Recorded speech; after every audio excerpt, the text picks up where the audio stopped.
Hello, this is Matt on the Moon Lambo channel. XRP has never had this level of momentum behind it in its entire 10 plus year history.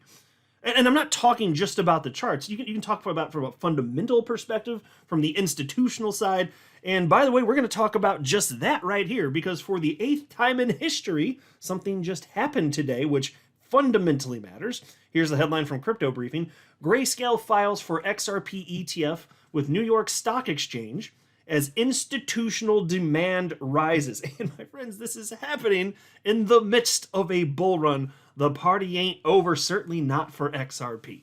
So I want to talk about why this specifically matters and the implications of it. But before going further, I do want to be clear, I do not have a financial background of any kind. I am not offering financial advice, and you definitely should not buy or sell anything because of anything I say or write. I'm just an enthusiast who enjoys making YouTube videos about crypto-related topics, but just as a hobby and just for fun. Now first, a quick little stroll down memory lane, because my, how things have changed in the past 4 years. Take a look at these, a couple of headlines from January of 2021. Now, mind you, this is just weeks after the SEC sued Ripple irrationally and incorrectly, claiming that XRP itself is a security. And thankfully, we came out better for it. Time has passed. History has shown that XRP, we were right, XRP itself is not a security. But here's the headline from January 4th, 2021, 4 years ago. Grayscale dissolving its XRP trust. And then there was Cointelegraph with a headline that I have a feeling they enjoyed typing, because they just love crapping all over XRP. They have for like a decade. Although recently, as I've been mentioning, they have been having some actual positive stories and headlines that are actually reasonable and actually note that, yeah, XRP really could go higher in price. But here it is, January 14th, 4 years ago, from Cointelegraph. Grayscale Investments liquidates all of its XRP, ... while it still can. Check this out. Institutional crypto fund manager Grayscale Investments has begun the dissolution of its XRP trust in response to the Security and Exchange Commission's December 2020 lawsuit alleging that XRP token is a security under U.S. law. So I'll pause to note, just so everybody's clear, this trust was an investment vehicle for accredited investors. And so it's kind of limited, because there's high criteria to be considered a sophisticated investor so that you can become accredited. And the criteria, off the top of my head, I think you had to have a net worth, not including your home, of at least $1 million, and or have income, and I could be slightly off, but this is about right, of like $250,000 a year, and you have to have made that for like the last 3 years in a row or something to that effect. So basically, it's almost, you might as well round down, it's almost 0% of of Americans. It just is. It's a very small percentage of the population that qualifies for that. And so that's why it's such a big deal, ultimately, to get an ETF. So this is a trust. You can invest in the trust if you're accredited, but that's a small percentage of people. But if you get an ETF, well, hell, if you invest in an XRP ETF, if that comes to pass, which I firmly believe will, once it's actually approved, then anybody that's buying the ETF, they own the ETF. They don't actually own the XRP itself, but it is backed 1-to-1 by XRP. So any firm that gets approved for an XRP ETF, they will buy the XRP to back the ETF that their customers are purchasing. That means that you get supply and demand dynamics taking play there, obviously. So the more people buy the XRP ETF, the more scarce XRP itself becomes. That's good for all of us, whether you're buying the XRP ETF once it gets approved, or whether you're buying your XRP on a cryptocurrency exchange like Binance or Coinbase, Kraken, so on and so forth. There will be more people jumping in. That's why this matters. Anyway, then this piece continues. According to an announcement Wednesday, Grayscale decided to dissolve the trust in response to the spate of XRP delistings from major crypto asset exchanges after the SEC's complaint was filed. And their quote at the time was, it is likely to be increasingly difficult for U.S. investors, including the trust, to convert XRP to U.S. dollars and therefore continue the trust's operations, end quote. And so my stance at the time, and I talked about it a lot back then, but in a nutshell, like all these firms that were delisting XRP, I didn't really blame them. I was, proud of and backed like for instance, Uphold, the United States exchange, the only United States-based exchange that didn't delist XRP. And so forever grateful to them. And I know that's probably true for pretty much all of you listening.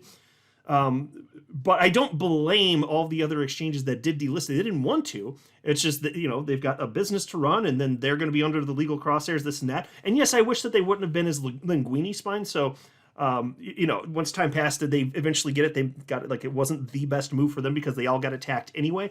But I understood that they were trying to do what they genuinely believed was the right thing.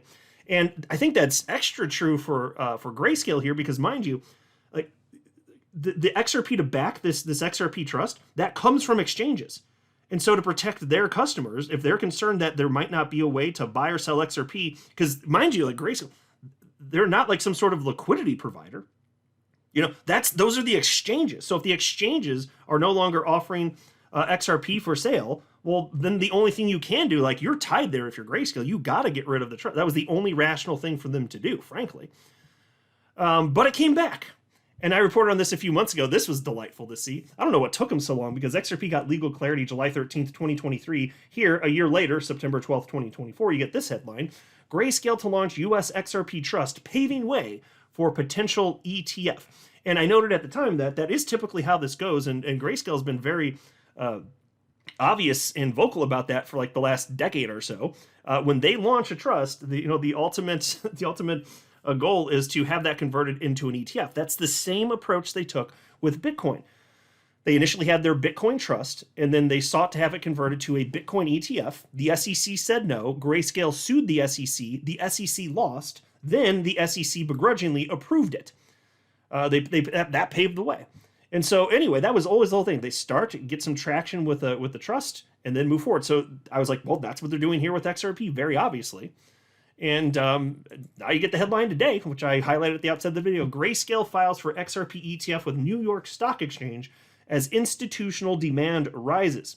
Grayscale has filed an application with the SEC to convert its XRP trust into an exchange-traded fund on New York Stock Exchange ARCA, joining other asset managers seeking to launch XRP investment products. Now, folks, this is the 8th time this has ever happened. This is the 8th XRP ETF that has been filed for. And the first one was October 2nd. That's when we got wind of it. No, that's the day it actually was filed. Okay, so I know that the SEC, they announced that they were going to appeal on October 2nd. And so I believe that was the day. I believe that was exactly on the same day. I'm almost certain of it. So maybe it was the day before we got word that they were imminently going to file, whatever the first firm was, they were imminently going to file for that XRP ETF. And I believe, if my memory serves anyway, it was the very next day that happened. And that's, of course, when the appeal news came out to try and squash that, because there are a bunch of asshat pricks over at the SEC. Now, of course, the market didn't really much care, as it turns out. But anyway, so this is the 8th one, though. And does that not just scream, hey, the world wants XRP? It has been artificially suppressed for so many years, and the world is healing now. And they're increasingly going to see investment vehicles for people to get exposure to XRP. It is one of the early winners of crypto. And now free markets are doing what free markets do.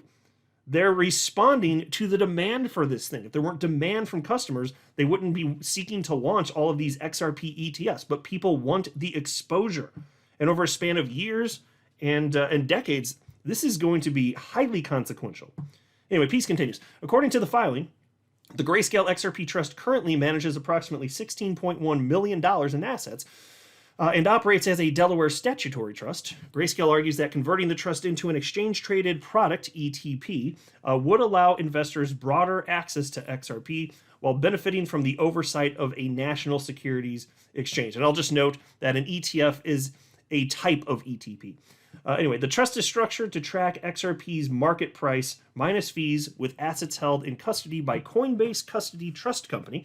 And Grayscale's filing for an XRP ETF comes just a week after the firm submitted plans for Solana and Litecoin ETFs.